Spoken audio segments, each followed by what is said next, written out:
2022 Audi RS E-Tron GT and GT Quattro first drive, the most powerful Audi is electric. But before we start, please support us by pressing the like and subscribe buttons, so that we can continue to provide information about car and motorcycle news. Also turn on the bell button to get the latest updates. Your support means a lot to us. Thank you. Ever toyed with one of those hobby-grade remote control cars that accelerate so aggressively it looks unnatural? That's how the 2022 Audi RS E-Tron GT and its toned-down GT Quattro sibling will make drivers feel.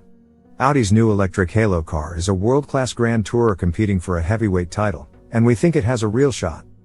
What is it? The E-Tron GT is Audi's newest electric offering, following the E-Tron SUV and E-Tron Sportback and preceding the pair of Q4 E-Trons that will launch this fall.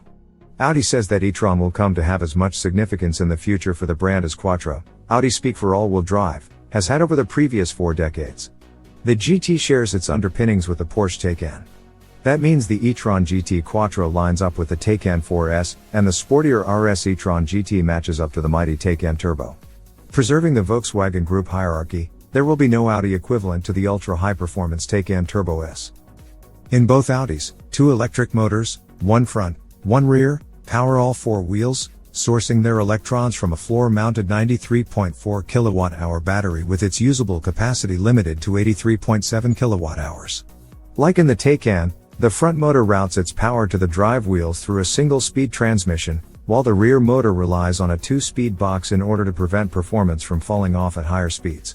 The weight for all that hardware? A tick over 5,000 pounds. Audi positions the GT as a coupe-like 4-door in the same vein as its A7 and A5 Sportback. Compared to the already dramatic-looking A7, the E-Tron GT is 2.0 inches shorter, 0.7 inch wider, and 1.8 inches lower, lending it a muscular stance and the lowest roofline of any Audi save the mid-engine R8. Speaking of that V10 supercar, the aluminum-bodied E-Tron GT is built on the same production line in Neckarsulm, Germany. How fast is the Audi E-Tron GT? The E-Tron GT Quattro delivers 496 horsepower and 464 pounds-to-foot of torque, or 522 horses and 472 pounds-to-foot of twist with overboost.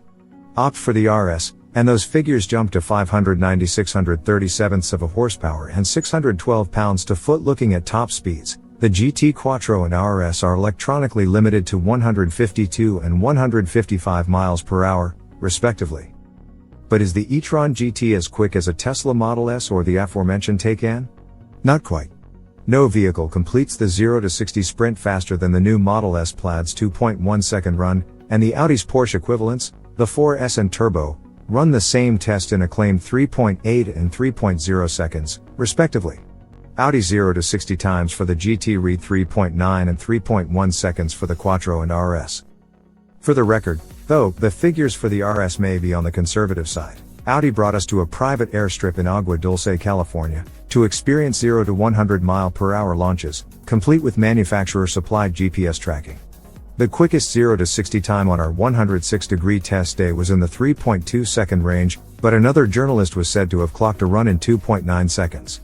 We look forward to validating the overall performance of both E-Tron GT models by running them through a full series of motor trend tests. That level of acceleration is no joke from the driver's seat.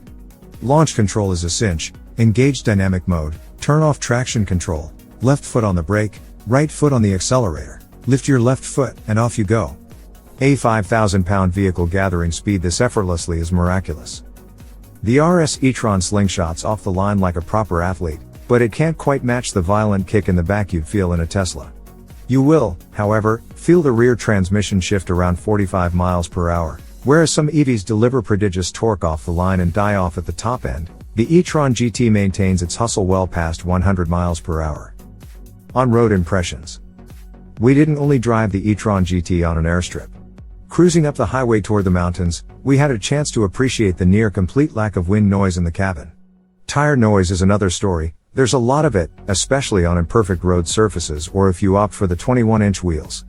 Rear visibility is poor, too, to the point where we wonder why the car even has a rear-view mirror. General Motors has figured out the rear camera-fed digitized mirror, so why can't Audi? The driver assist tech is acceptable, with mostly natural braking behavior and simply laid out controls. In fact, Audi deserves praise for the relative simplicity of this cabin. Whereas Tesla expects its users to learn a whole new style of infotainment system and the Taycan interior has more screens than a Best Buy Black Friday sale, the E-Tron GT's cabin is pretty standard Audi fare. If you've driven a luxury car or used a smartphone in the past 10 years, you'll be fine.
Thanks for watching. Drop a like, leave a comment, and don't forget to subscribe to watch more videos like this.